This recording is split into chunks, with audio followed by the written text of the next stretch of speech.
Hey, so have you ever come across something where you're like, nobody has ever asked for this thing ever, and yet here it is, it exists? Well, I made one of those things. Jondaniel. John Daniel. That's me. Subscribe. Hey, what's going on, everyone? The last couple of days, the last couple of weeks, I've really been diving into some podcasts on how to grow YouTube channels. And this one that I've really been enjoying listening to, Tube Talk or The Boost by VidIQ. They have a saying that they've said a couple of times called statistically insignificant. They said it a few times. So I was about to write in an email question for them about this channel. And I thought, why don't I do what I do? And I wrote something for him. So it is just a quick little jingle about the phrase that's statistically insignificant. And I wanted to tell you how I came up with it. So if you look at the phrasing, anytime you're writing lyrics, specifically for something that is malleable, right? You're not dead set on a steady pulse. It is really important to think about where's the emphasis of the words, right? So the word statistically, right? Statistically, it's going to be, that's where you want the downbeat of the phrase. Okay, statistically, and then insignificant. It's right. You could either do it as insignificant or insignificant. And I chose to do the first one, the insignificant. And so when you look at those two phrases, you got to say, okay, so statistically insignificant, and then try to get that to fit into rhythm where it's going to land on a interpreted downbeat. So the phrase, if this is the pulse that we're going with, what I came up with was, that is statistically insignificant. Insignificant, right? So there's almost like a, if you're familiar, there's almost like a beat and a half, but I'll show you how it works, but it still works out. That is statistically insignificant.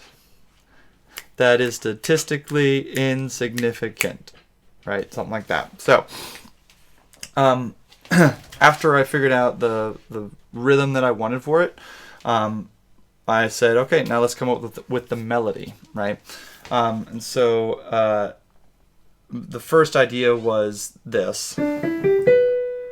That is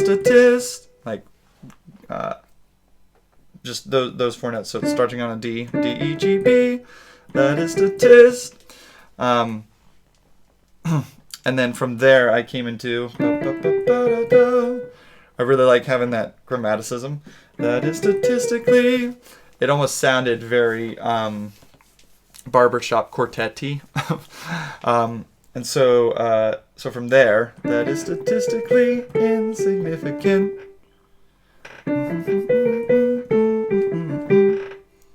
Right? So it's a quick little jingle, kind of memorable. But then the challenge was, what is the chord structure going to be for this? And so something that I really liked was,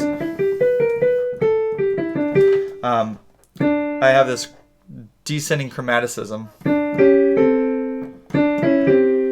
right? So you're like a bass line going, ba-da-da-dum, ba-da-da-dum, and then you get octaves. So kind of out of that,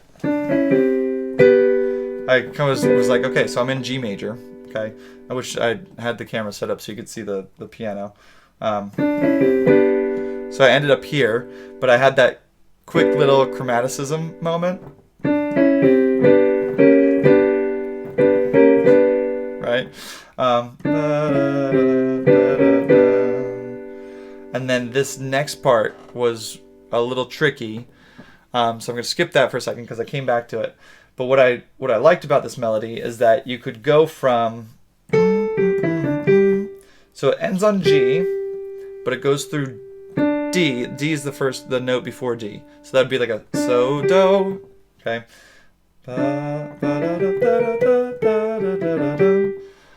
you have bum ba dum bum. Da, da, da, da, da. Anyway, so those four notes, the A, G, E, D, G. I realized the last three chords, if I'm going to end on a G chord, right? The chord right before it, the melody is a D. And so you could do a D7, which leads into the G very nicely. But what's even cooler about that is the note prior to that was an E, which is the fifth of an A7 chord. So now you've got a double dominant, or a secondary dominant. So you have an A7, which leads to your D7, which comes back to your G for the end. So those were the last three chords of this whole thing.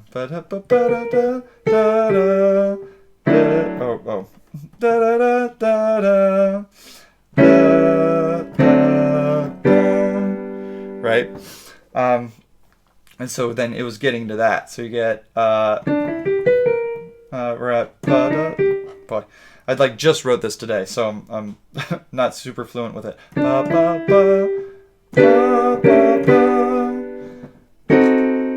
You go fully diminished chord, go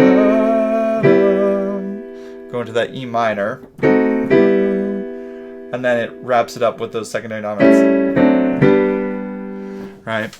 And so let me show you what it ended up looking like. I didn't bother to actually notate the beat and half kind of feel. This is all just in 4/4.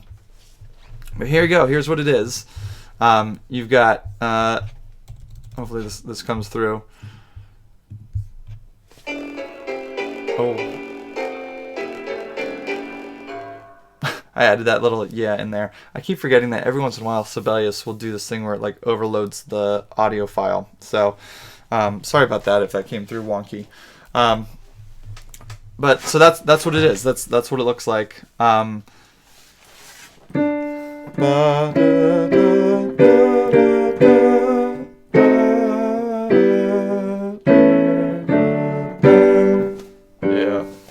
Okay. All right. So that is that. That is the jingle. So I'm gonna go ahead and try to record it with my vocals. Get a final touch on it and send it over to them and see what they have to say about it. So let's record it.